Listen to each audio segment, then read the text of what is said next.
literally getting involved, and I literally was being vulnerable. You cannot about just be disciplinary silent for situation. 20 minutes and then be like, the episode is flat. Your disciplinary statement was the most boring part of this episode. Nobody cares that you got an A+ on your classes. Nobody cares. And the whole saga of like, oh my RA, and this is like, why are you getting? Yeah, like this isn't a therapy session. We're just like, oh my god, here we go again. Hello, namaste. Welcome to the Zarna Garg family podcast, where all 5 Gargs are in the house. We can't wait to get into the topic today. Is going to make you so mad. You've done it. Your kids have done it. Your parents have done it. We all have opinions about it. Let's get right into it. Let me introduce my family right away. My husband of 26 years, Wall Street veteran, Shalabh Garg. My daughter who recently finished college, Zoya Garg. My son who is in college, Brij Garg. And my middle schooler, Veer Garg. Today's topic is lying to your parents, parents lying to their kids. The thing, have you snuck anybody in the house while we were sleeping or away? What lies have we told the kids? Because we don't want to deal with them finding out the truth, Shalabh and me. We're going to get right into it. And who has something they want to talk about? I know we had a clip about how somebody said that they snuck a girl in while I was traveling. Who wants to confess and go out with that? Wait, who said that? Who said that? So I remember who said that. It must have been Veer.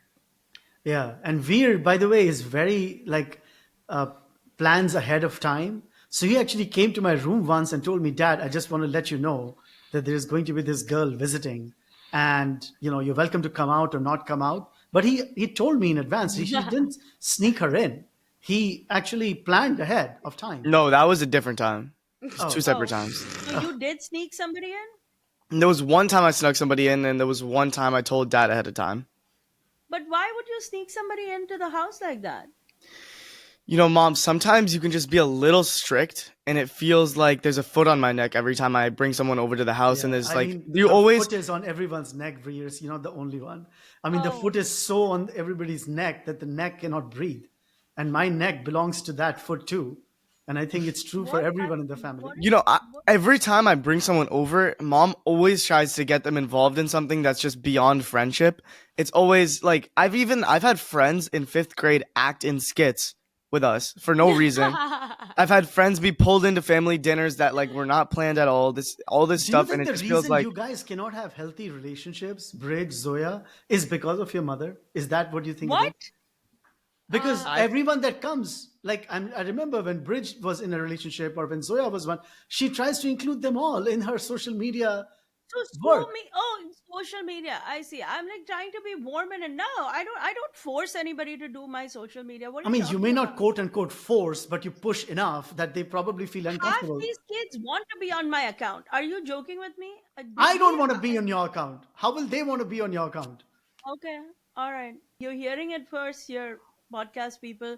Tomorrow when he has his own business in this business, remember this moment. Remember and mark the time on this moment in the comment section so we can all gather here. Finance Dad is not successful because of your social media. It is successful because of my 26 years of Wall Street experience. The clients that come to me come for actual advice, not for just frolicking around with milk and frolicking around with Verizon and frolicking around with random jokes. That hour that they spend with me is not almost therapy. They call it real therapy. This is such a negative take. Wait, I have a question. That makes no sense as well, because the person who is primarily running your podcast is somebody who is primarily working for Zarna Garg Productions.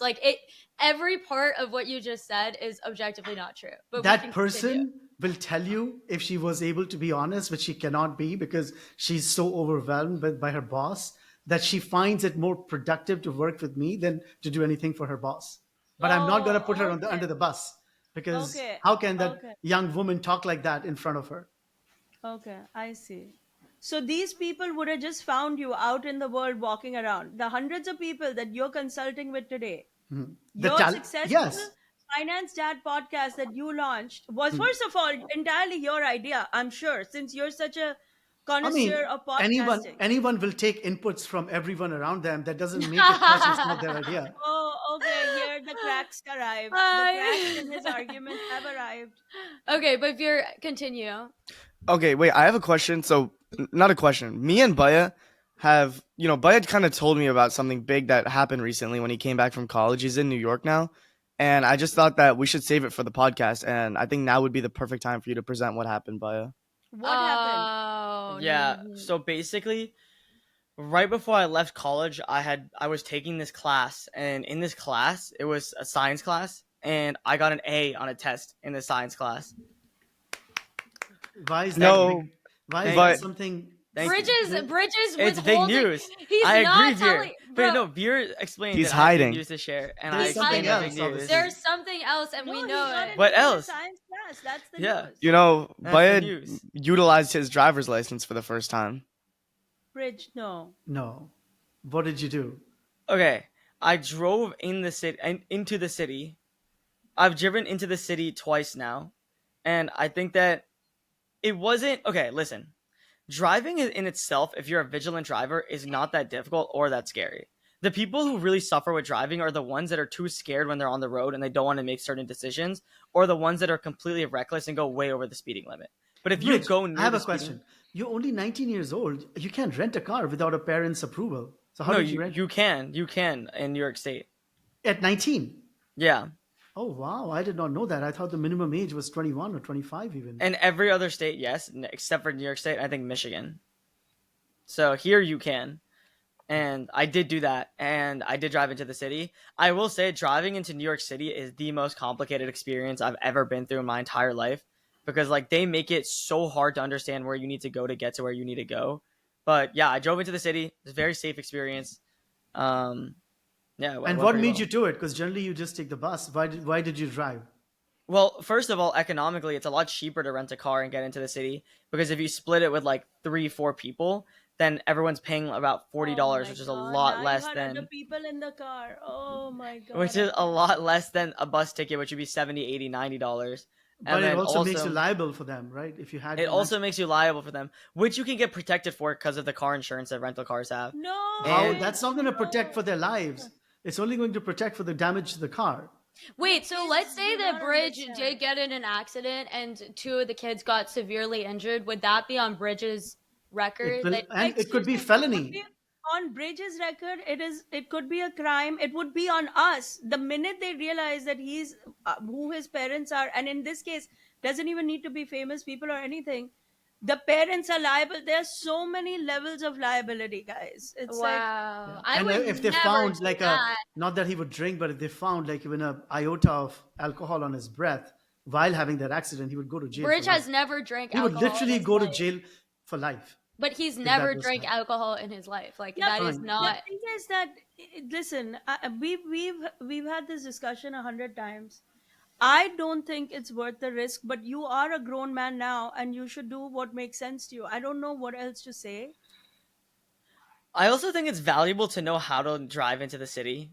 That's just one of those skills that can be really useful. There are a lot of skills that are valuable to know, but you have to pick and choose your battles. That's all. Like, listen, if we lived a different life where we weren't working every Saturday, every Sunday, doing merch at nights, maybe that would be a priority, that we would drive back and forth. We would drive you, we would have a car, you would drive back. There's a reason we made this decision, right? We don't even own a car. None of us. None of us own a car. Can I just interject? I feel like Brij has become an incredibly responsible person, and he continues to become a really responsible person, and I wonder if it's because he's thinking for himself and not just eating what you guys have spoon-fed him as the correct way to do things. Yeah. I agree that Brij has become a very responsible adult, and the way he talks about relationships and love, and in the last episode and everything, and this discussion he had with me yesterday. I mean, he's become a very responsible adult. I agree with that. But nobody is disagreeing with that. But I'm trying to educate you before you learn it the hard way. You don't want to know? Fine, go find out the hard way. There are some risks in life that can destroy your life. This is one of those. That's it. Would you be fine if I drove with people in the car, but it's not to the city. It's just like New York to Pennsylvania. No, but first of all, I don't like any of it because you are taking on the liability of handling all these people's lives. For what? What are you getting out of it? To split $30 on a car rental? Consider the risk reward possible trade off. It makes no sense. You Well, have 50 things going on in your life. You know these parents who manipulate their kids and just don't let them get a license, they are the smartest ones of all, because they just avoid this whole thing. I could have done that. I did the right thing by you guys by making sure you left the house with a driver's license, and now this is how I get penalized. All your friends just get to say, we don't have a license, here's our $30. Was I that don't the case, take that. Brij? None of the friends had license? well, they don't have licenses, but it's also just even if they did, somebody else would do it. No one considers driving to be as scary as mom does. In the college environment, there's not a single person who has a driver's license that thinks, "Oh my god, this is going to be so scary. This is so bad. This is this." I think Nobody thinks driving that is way. very suspicious. It's very not dangerous. driving that's scary, it's the liability that you're carrying that's scary. Yeah. So it's even very if you scary. get into a fender bender and let's say nobody gets injured, nobody gets hurt, even that, to unravel all that comes after that, because there's a rental car involved, there's another person's car, that person can show up to an emergency room and be like, my back has never been the same. Now you're in 10 years of medical records. It's not the driving. It's you think we don't miss having a car? You think your dad and I don't wish? I wish I had a luxury car that I could get in, but there's some risk. And again, I'm not, if I say it, I'm like this over the top crazy mother who's always like trying to protect everybody and herself and her own business in this case. I do think that self-driving cars are going to eliminate this problem for you, Mom, in the next 5 to 10 years. I do Or feel that way. robot-driven cars? maybe. I believe. I mean, I've taken. I'm literally happy to pay Uber. My problem has been eliminated. I'm telling you that I think that in the next 5 to 10 years, what we're going to see is people are going to get their driver's license less and less and rely on robot cars to get around. And that'll become culturally normal. And then at that point, it'll become so culturally normal that Brij will want to opt for that option anyways, because it is just the more convenient, practical option. What I'm saying is, do not But I waste wonder your if he's time. incarcerated during those 5 years, if he will be able to take advantage of those robot cars. He's not going to jail. Brij is fine. But I do wonder, Brij, why did you withhold that information from all of us until now? Well, I withheld the information because A, I knew that mom was going to freak out because she had already told me many times not to do that. And B, I wanted to save it for the podcast because I thought it'd be more fun on a podcast than just like. Hold on, Brij. When you charge the credit card to pay for it, we must have received a text of some Yeah, kind. I do use your credit card to charge it and then So pay then, it back. Zarna, you may have seen that charge, right? Or you did Shalabh, not? do you know how many charges go through on my credit card on a daily basis? Okay. And they don't even come through. Credit cards are the worst. What you charge today will come through on Wednesday afternoon, I see. Okay. because the last thing they want to do is keep it simple for you to see what you're spending money on. Talk Mom. about another whole quagmire that you deal with all the time. Last thing they want to do is have you measure things in real time, because that would just make it too easy to say what is going on here. So Mom, will you let me get my driver's license? I'm going to make you get your driver's Yeah, license, yeah, because why it's would a you not? responsible thing to do. You will all have it. Two of them have it. You will have it too. But it's a while away. You're still only 14 years old. No, right? but Shalabh, do you see other parents will just be like, well, you just don't need a license. You're a New York City kid. And that eliminates the whole debate. And by the way, Zoya, the robot taxi, whatever, whenever it happens, I'll tell you why that's not going to eliminate the problem. The owner of the renter of record is always on the hook. In the eyes of the law, a car is like a gun. It's a dangerous instrumentality. The legal definition of a car is the same as a gun. It's a dangerous instrumentality which can kill people. Oh, So I didn't you know have that. to handle it with care, with at that level of care. I mean, you don't need to tell me. I have So it's no not interest like driving. if there's a self-driving car, the question will be, if there's an accident, they'll be like, okay, who is the owner of record? Who is the renter of record? I have to say though, it is really attractive when a guy picks you up in his car. Like, just I as understand a that. side note, Listen, like I I don't- do. Well, think well, there you is even sat something- on a motorbike, if I'm. Yeah. That was a long time ago, and I honestly do regret that. I do regret that because it was reckless, and the guy wasn't worth it. But I do think that I think there is something that is very nostalgic almost of a person who is chivalrous enough to like have the responsibility of a car. There's something that signals, there is a signal to it that is intuitive to a man driving a car. So I actually And I think if we live in like I told Brij, if you want a car to drive in Ithaca, I don't have any problem with that. yeah. Locally within Ithaca, he's a very responsible kid. I know that. Yeah. But But where would he go in Ithaca? There's nothing to do in Ithaca. no, locally with his friends if he wants to. Even then, I don't like the idea of having friends in the car because they also what that also does is creates an environment of users. But that's fine. If you were locally from college to a pizza shop or whatever to the nearest Target or whatever, I understand that. But I think this idea of like drive into the city 5 hours Wait, away. Mom, I need to just interrupt this whole conversation. Veer, why did you roll your eyes? Mom, you are a little bit overkill with the whole liability argument. I agree that with cars and cars being legally the same as guns, like that can be very dangerous. But like, for example, in time ago, me and my friends wanted to go swimming, and you would not let us go swimming because you said that they are under my liability. I do not think that that's a like. I don't think that's an another thing. issue. Like these are all life-threatening situations. Yes, swimming is. You know how many drowning accidents happen. If you would, no, I said we need an adult standing there who's gonna monitor. Can one of the moms? There's a lifeguard. There's a lifeguard. No, the lifeguard Not is in the not bit, legally yeah. liable. No, the lifeguard is not legally liable for the kids that are swimming in the pool. You need an adult who's watching what's happening. See, this is what happens that I have to take the heat for every parent out there who chooses not to be responsible. I didn't say don't go swimming. I said there needs to be an adult standing there monitoring at all times. It's And just I don't know how to explain to you guys. It's fine. And now Brij is doing what he wants, right? To be fair, guys, I should say one thing, right? 22-year-old Zoya, almost 20-year Brij, and 14-year Veer, touchwood, have all been injury-free, accident-free, disease-free, with the exception of a couple of accidents that Brij had, which were mostly accidents, including his nose and the punching and all of that.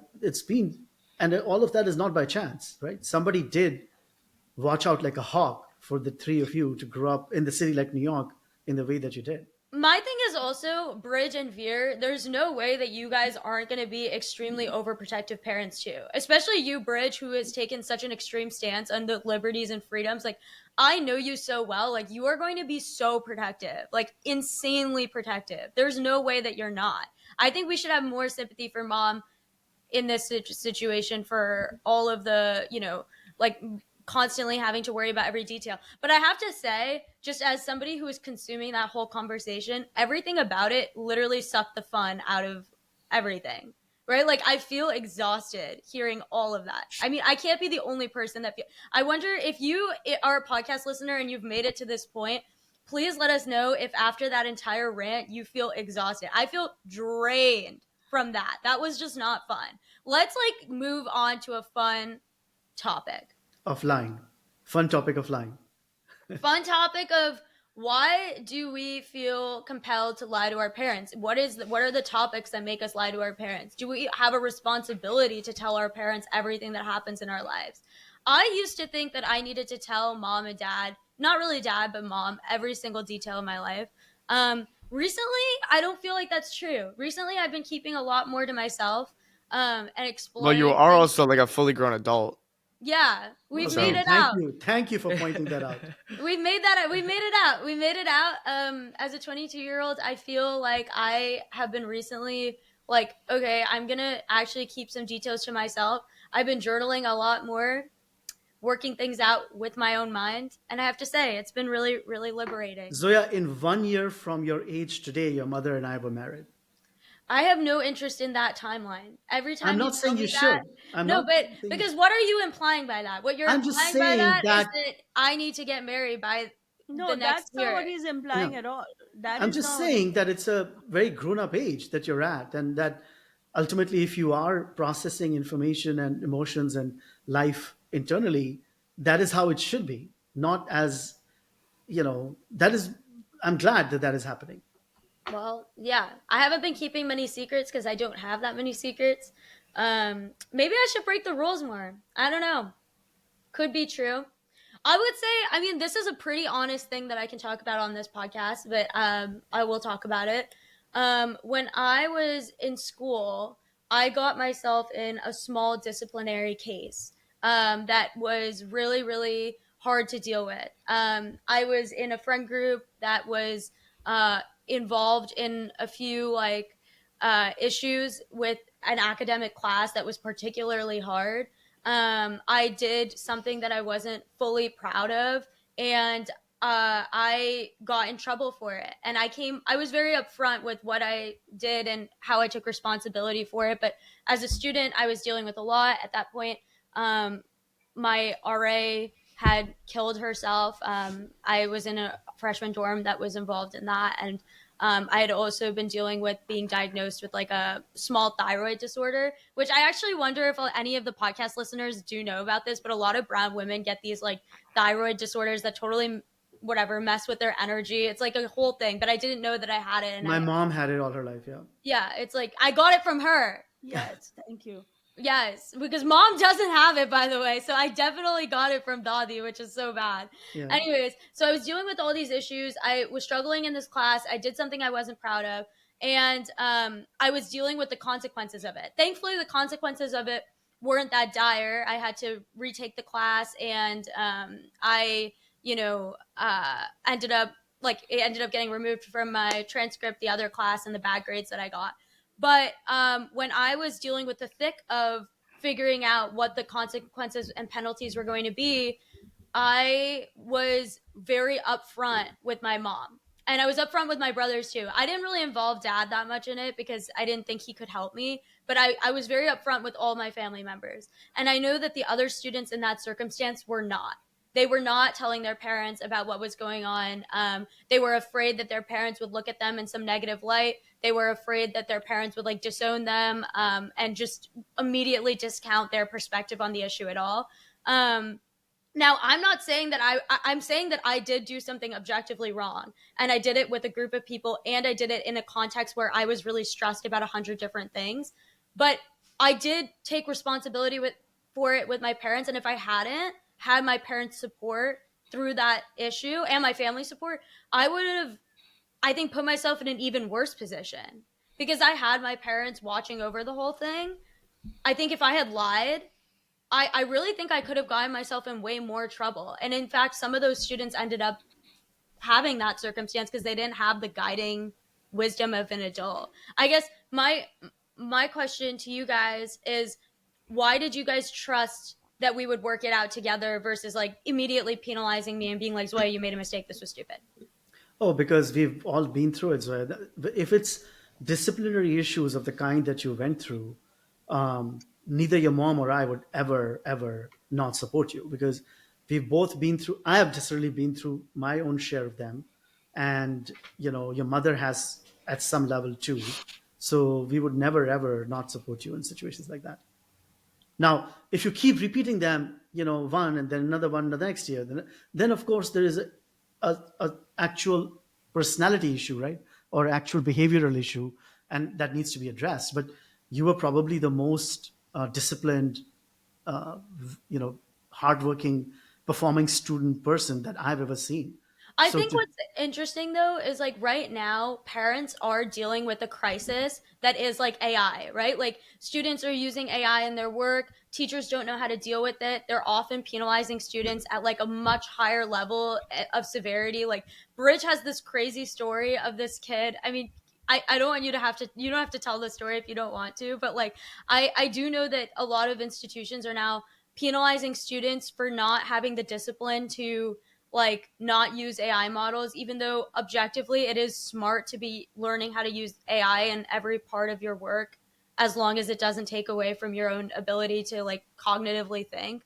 So I guess like for parents or like for mom, how do you make sure that you are, how do you make sure that you're keeping your kid on track while also adhering to the rules that a school is giving?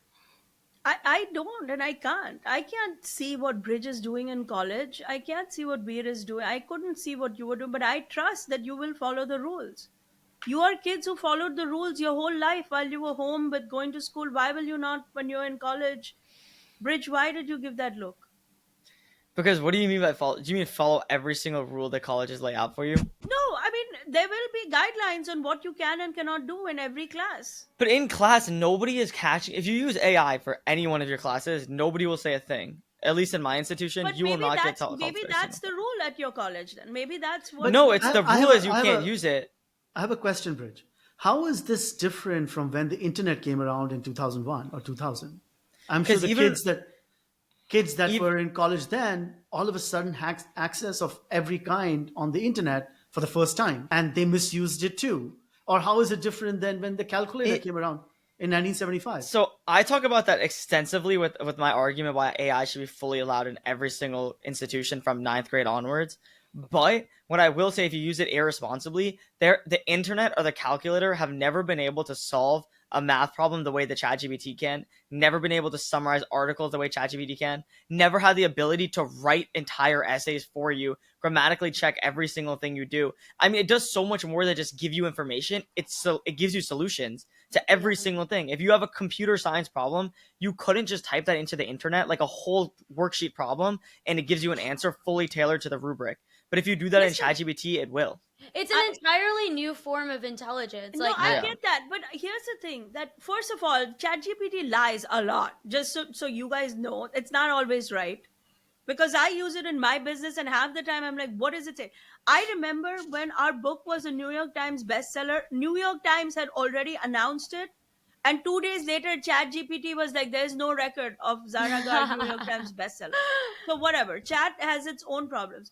And Bridge, sorry to interrupt you, Zarna, but just to follow up on Bridge's point, maybe those skills of solving are no longer then relevant. And maybe they aren't. Because that skill that was relevant of being able to solve things is now commoditized. And maybe there is a new set of skills that will be more relevant for the generation going ahead. The new set of skills that's coming out is the ability to see something and know how to use ChatGPT or a different AI model to be able to effectively solve that problem. If you use ChatGPT to completely solve every single thing you do from 9th grade onwards, you will have no ability to independently think from ChatGPT. You couldn't write an email if ChatGPT didn't look it over. You couldn't do this or this or this when ChatGPT couldn't look it over. And if you can't do that, then your work will become very, very it would just be very difficult for you to become a quick thinker. And when you're in entrepreneurship or you're in a corporate setting, especially think about investment banking, how many decisions you make that are like, you have 5 seconds to make that decision, or you have a minute to be able to come up with whether you're going to buy that trade or not. And you can't do that if you have no ability to quickly think outside of ChatGPT. You'll have to use something like ChatGPT to help you do it, which just slows down your efficiency so much. But if you're able to use ChatGPT or other AI models to be able to efficiently do it, then not only are you gaining the skills of being able to independently think, but you're also boosting everything you do by 10% because the accuracy and the completion of it will be 10 times better. We're going to take a minute to tell you about our podcast sponsors for today's episode, therealreal.com. If you're into luxury, if you want to buy luxurious items for yourself, Fendi, Gucci, Prada, you name it, they've got it. The best resale luxury site in the world, realreal.com. If you want to give somebody a gift and you're like, what's out there?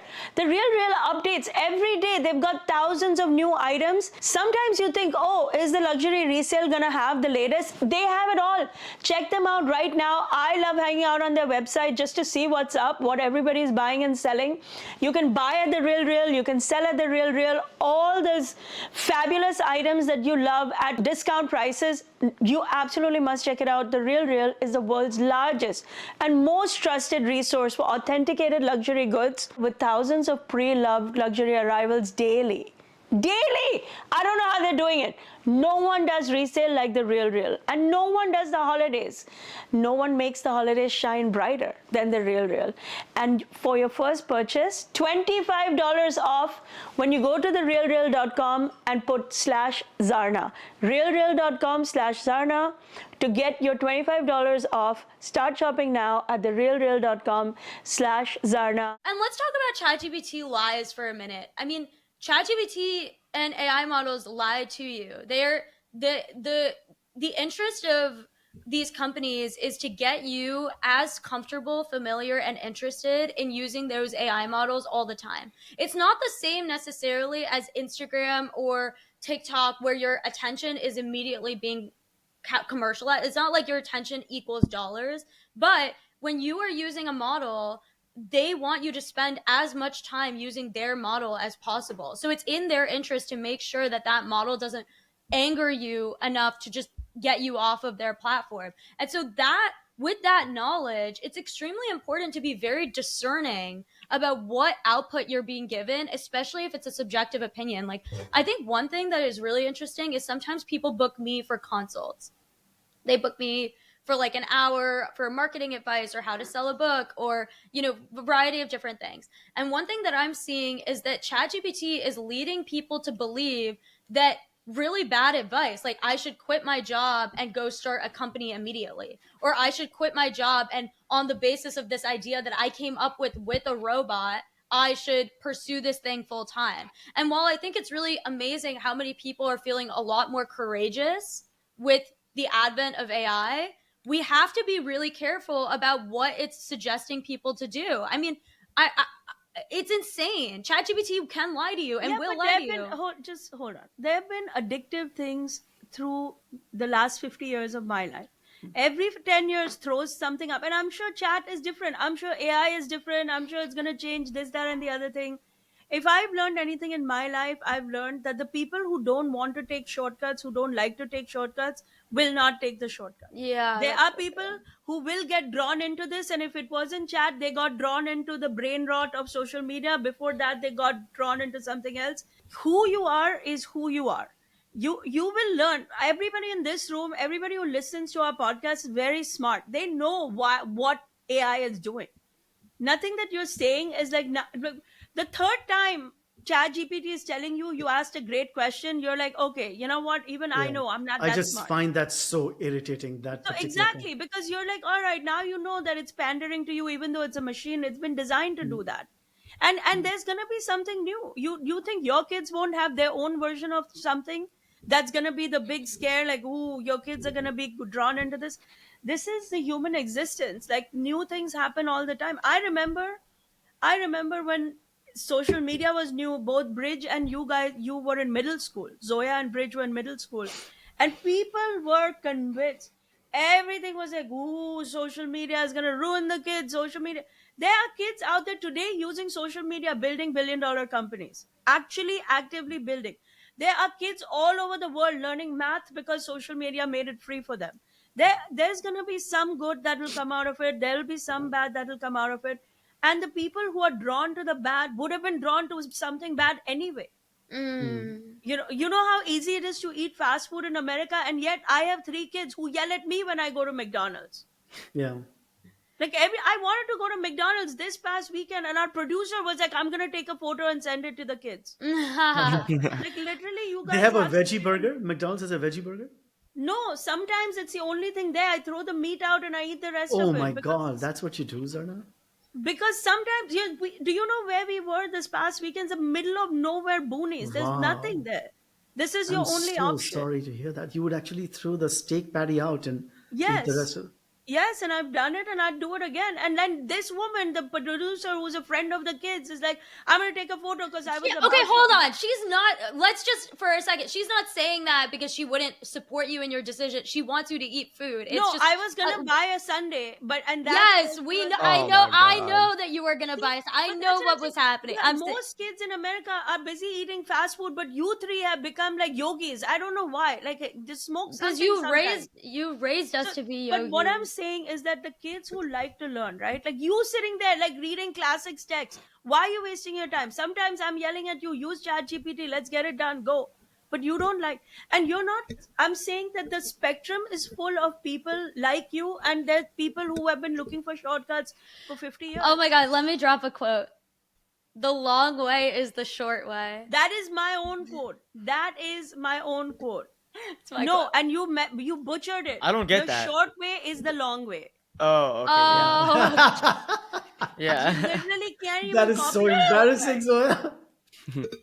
The short way is the long way. There's no Ah. escaping the grind. There's just no escaping the grind. So if you think you're gonna use chat, I mean, what are these colleges gonna do? They're gonna say you want to pay $80,000 and cheat yourself. Go So, ahead, okay, cheat I have a yourself. philosophical question. What would you tell a pianist who has learned to play the piano for 20 years, is a concert pianist, that is all she knows, and she's really good at it, has taken no shortcuts? When a robot comes in and plays that piano and those symphonies instantaneously, and she's no longer required, what would you tell her? She needs to innovate. There's never going to be a day she's no longer required. In fact, the prediction is that live live events, live actors, entertainers, their businesses are about to shoot through the roof, because people at the end of the day want to see other human beings. We are social animals. Auto tune has existed for how many years now, and yet people are paying how much money to hear Taylor Swift sing the same song they can play on their machines over and over for free?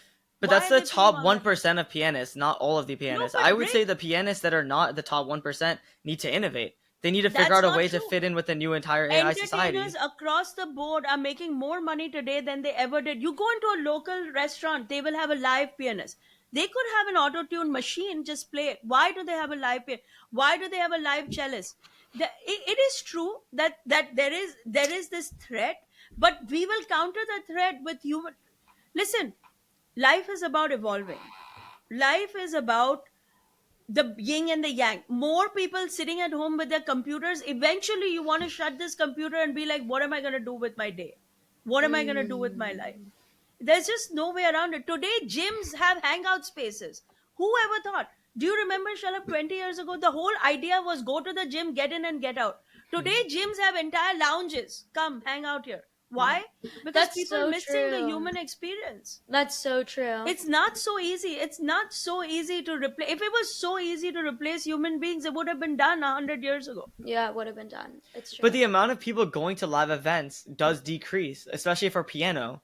Like piano's an industry and where people go less and less and less. But I mean, piano I will just get took that added as an to other example, things. but Bridge, the point is that what kind of professions will get, and I actually agree with your mother that ultimately, people will incorporate robots and AI in very similar a way as they did all the other changes that have occurred in the course of humankind. It's same but And different. Same but different. same Look, but you different, have yeah. to I mean, the decide. pianist may start to make clothes for the robot pianist, and train the robot pianist to and perform with the robot alongside them, and people may love to watch a robot playing and a human being playing together Yeah. and see what there will be other things that may come But that's up. what I'm imagining because the real people, what AI, the reason why AI is so powerful is because it presents an opportunity for everybody outside of the top 1% to become the 1% in every industry across the board.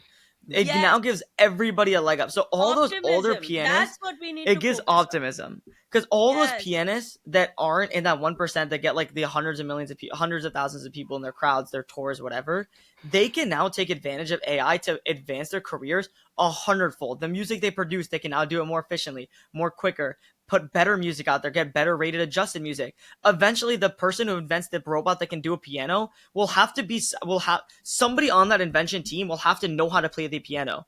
And that person who knows how to play the piano is going to become a millionaire or billionaire, regardless of if they sell any tickets whatsoever. Because all these people that can see these opportunities in any industry across the board are going to be ones that can now, if their material isn't that good, if they don't know how to do this, they're not good at this, they now have an option to be able to be great at that. Like Joe Rogan, for example. Joe Rogan is not considered to be a great stand-up comic, even though he technically was a stand-up comic. But when podcasts started blowing up, he made a podcast because he wasn't that good of a stand-up comic, and now he's the biggest podcaster in the world, right? So Karna, even do you though he think may not have the comedy is best, AI proof? there's nothing No. that's AI proof. Nothing in life is AI proof, but comedians will adapt. People thought Exactly. that social media would destroy comedy, and comedians are making more money. I know, like, mediocre comics making 6 figures, 7 figures out on the road, because people want to go to clubs. People want to see what's going on. Even though there are other comics who will complain ticket sales are down, but then there are comics making money on TikTok and Instagram. The people who choose to see this with optimism will find opportunities everywhere, and then there are going to be pessimists who are afraid of everything. And there, Bridge, I urge you to remember that in those matters, your mom is not only not paranoid, is one of the bravest creatives out there. You are so brave, Mom. For what? No, she's in, so brave. in the She's brave space about. of business and creativity, you know how many comics No, are I out agree there with you. terrified. So I agree so with you. I'm I all mean, you about put your risk material on reward. Instagram before any other comic did. Yeah, but I'm all for risk reward. Coming back to the original point, what are you risking and what is your payoff? And what are your alternatives? So if the alternative is you could take an Uber, everybody split the price of an Uber and nobody takes that risk on themselves personally, that to me is the lowest cost way to mitigate that risk, still get the thing done. Uh, that's me. But you're a grown man, do what you want to do.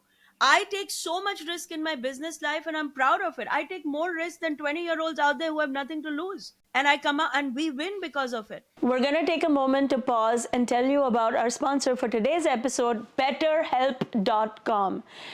Holiday season is particularly hard for loved ones. Sometimes you feel alone, you feel overwhelmed, you think you're shopping too much or too little, you have too many relatives to deal with or no one at all.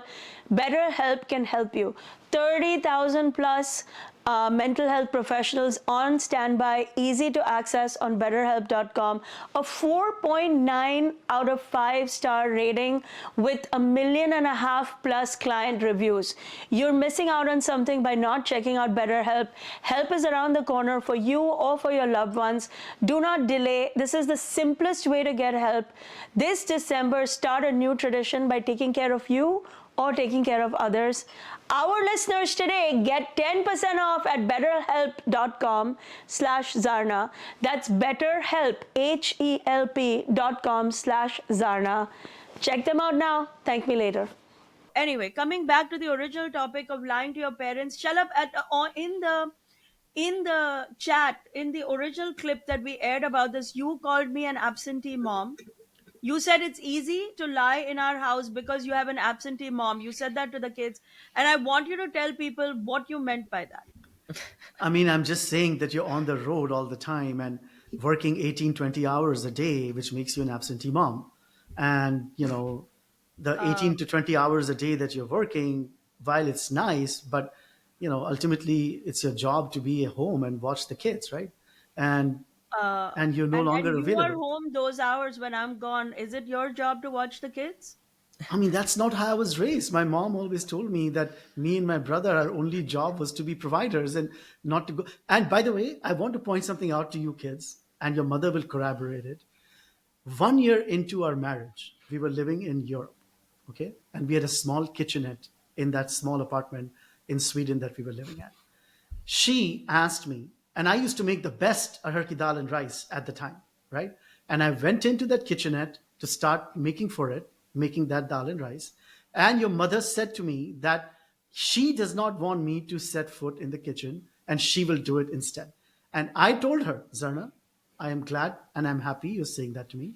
But please know that once you say that to me, it is very likely with the passage of time that I'll just get used to that way of living and will just stop doing it even when you ask, as many years pass by. Did this event happen or did not happen, Zarna? Yes, it did. And now I ask you that story that you're recounting from 26 years ago, a lot of other things were said 26 years ago. Do you want me to go through some of the other things that were said? I mean, I'm not saying that, the reason I pointed Because back. you're kind of pulling it up like it's a contractual clause. So Yes. Like I vaguely literally. remember somebody saying, if you support me, you'll never have to work a day in your life. I did say that too. You're right. And to Have be I fair, ever pulled that up as a contractual clause? I actually don't understand marriage at all. Like at all. Like, bro, It this is. is It is. not It is a. fun. This is You know, not fun. this is. Also, I mean, I'm sorry. This episode ended up being so stressful, yeah, and this somehow episode was I'm an a absentee mess. mom, and simultaneously overbearing and putting my foot on everybody's neck. That this is going to be the big mystery of this episode: is which one am I? Because you can't be both. You can either be one or the other. Like somehow in this one episode, I'm both. So you guys who are watching and listening, feel free to tell in our comment section, am I an overbearing mom or am I an absentee mom? How can I possibly be the world's first of both? And as we end, this episode it got a little heavy, and I'm very sorry about that to those of us who are watching and listening. But as we do everything, it is very real. It's real life, and you got a slice of it today. We end every episode with a round of good grades with Gargs, where each Garg assigns another Garg with an A grade for the winning moment of the episode, for the entertaining, enlightening moment of the episode. So, who wants to go first? I'm I'll go gonna give first. my. Okay, go Oh, for it, okay. Rich. Go for it. Go I for was it. gonna give my A grade to Mom.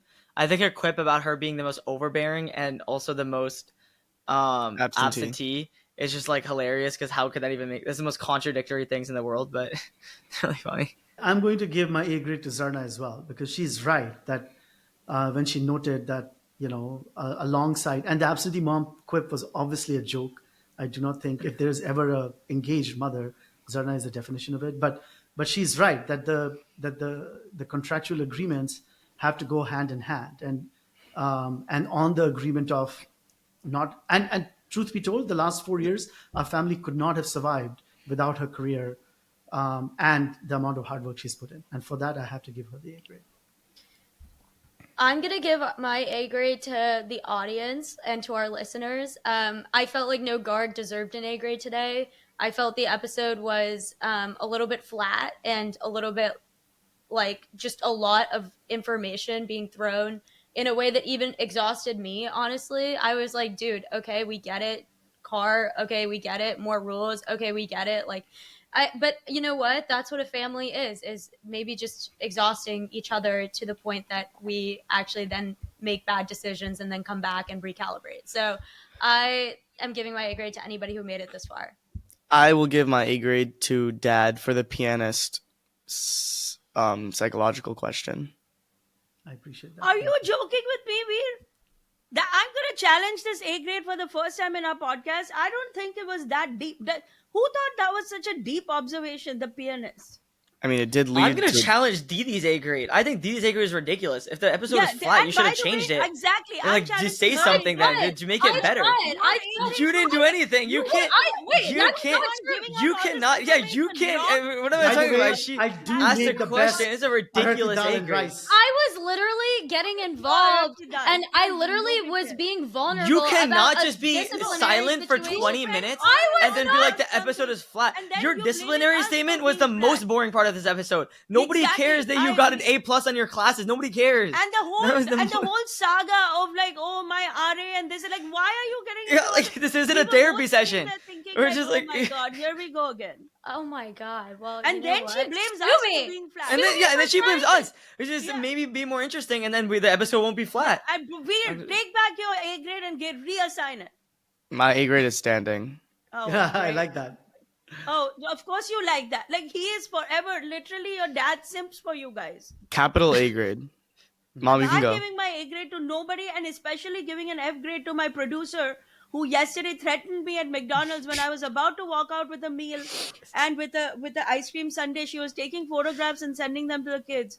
So F grade to everybody involved, and I'm sorry it got heated at the very end. But just to elaborate on that point, I don't know if the audience understood what you were planning to do.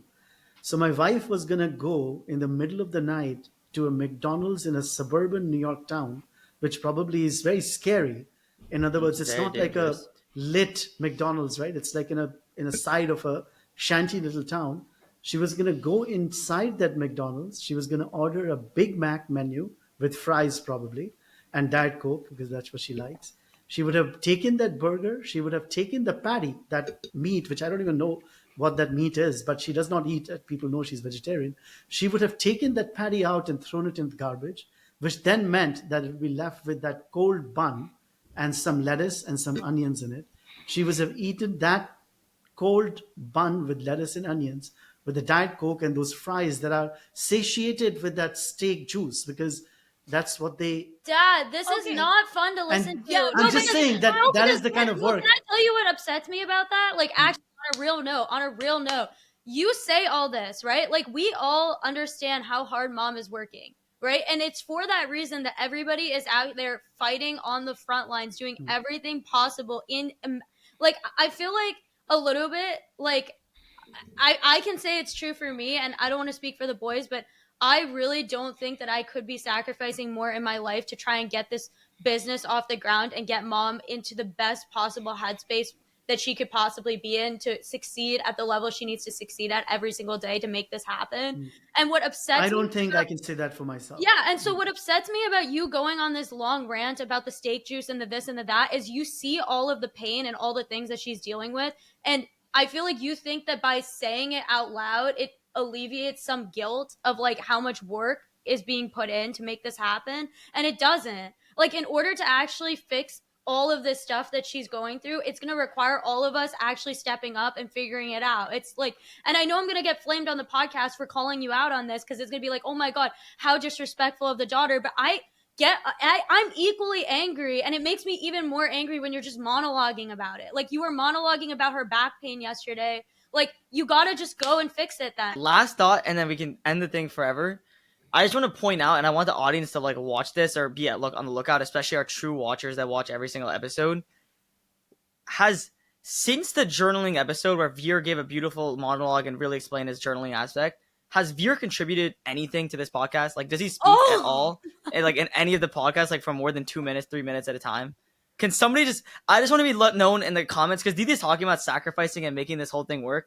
But I personally feel like Veer has contributed basically nothing so far since that one episode. I don't think and he thinks that one huge win allows him to take like a break. The audience does not think that. We'll see. Please comment on what I just want you guys to know. I want everybody to know. Like, we're ending the episode actually.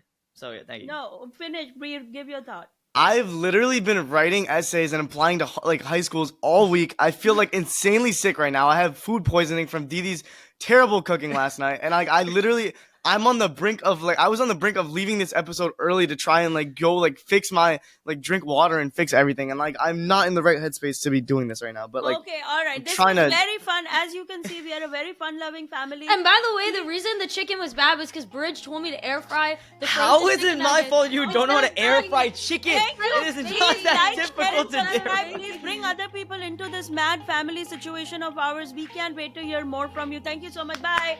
Bye. Everybody say bye-bye.